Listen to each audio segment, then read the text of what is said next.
Overwatch, a game of heroes and villains. This class-based shooter was developed by Activision Blizzard in the year 2016. But I'm not here to talk about Overwatch. That game is old and boring and does not exist anymore.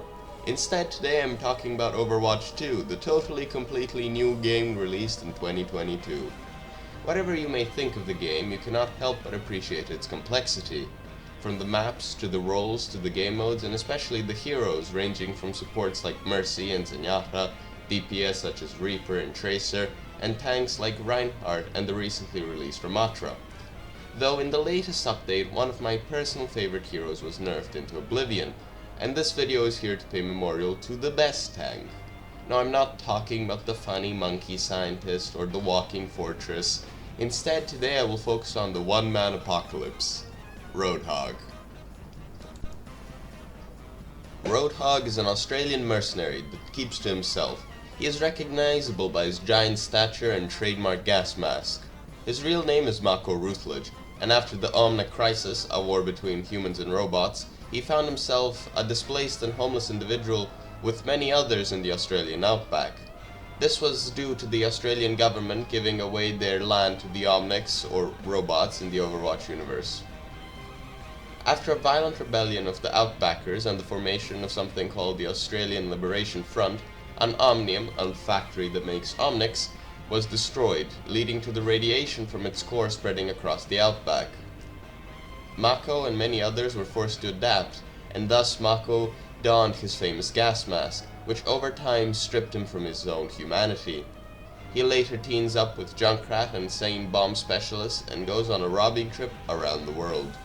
But that's enough backstory. How does he function within the game? Well, he has three abilities. Take a breather, which is just a healing ability. His ultimate, Whole Hog, which is a very good control ultimate, meaning that it is good for pushing enemies far away. And his famously irritating ability, Chain Hook, which allows him to pull people towards him. But he seems to do this at frightening speeds and chilling ranges. So how strong does he have to be to achieve such feats? To answer this, I will first have to introduce you to Newton's second law. Newton's second law of motion states that force gives mass acceleration, which leads us to this handy-dandy formula. Now in this formula it states that force is equal to the mass of an object multiplied by the acceleration the object is experiencing. This allows us to calculate many things. So here's an example. Let's say Reinhardt is charging at an acceleration of 10 meters per second square, quite quick, and he weighs around 175 kilos with his armor. What amount of force would the thrusters on his back have to be exerting for this to be possible? Well, this is quite simple. We just take our variables, then plug them into our formula, and we get that the force that the thrusters are exerting is 1,750 newtons. But this is presuming that Reinhardt levitates when he charges, which is debatable, but let's presume that he is not levitating. If so, there would be a new force at play, the force of friction. Friction is a force that acts against another force and is caused due to the harshness of some terrain.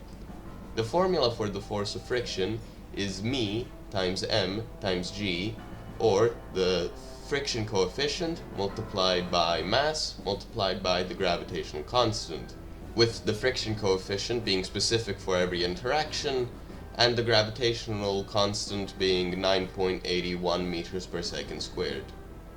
In this example, we will presume that Reinhardt is traveling on concrete, meaning that the friction coefficient is going to be equal to 0.6. His mass is still 175 kilos, and the gravitational acceleration is still 9.81 meters per second squared. Plugging this into the formula will give us 1,030 newtons as the final friction force. To determine the final force, we will have to subtract the force of friction from the force we determined before. That will lead to the final solution of 719.95 newtons of force that Reinhardt would feel actually pushing him. But back to our main query, how does this Newton's second law even relate to our problem? Well, we could calculate the force that Roadhog is pulling with if we add the mass of the person being pulled and the acceleration at which they are being pulled. One of the only masses that we know for certain in the Overwatch universe is actually Roadhog's own weight, which stands at a huge 250 kilos. The acceleration will be a lot tougher to figure out. We know that Roadhog's hook has a maximum reach of 20 meters, and we also know that he can pull any character in that range towards him in the span of only 1 second. According to my calculations, the acceleration should be around 40 meters per second squared. So there we have it, we have all the variables.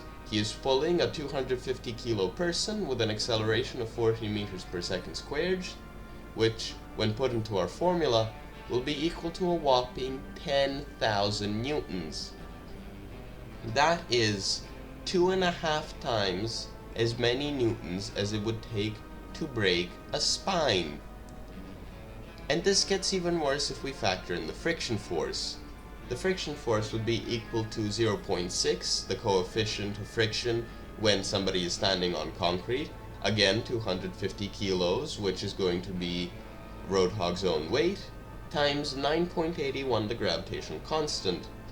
The friction force will then be equal to 1,471.5 newtons.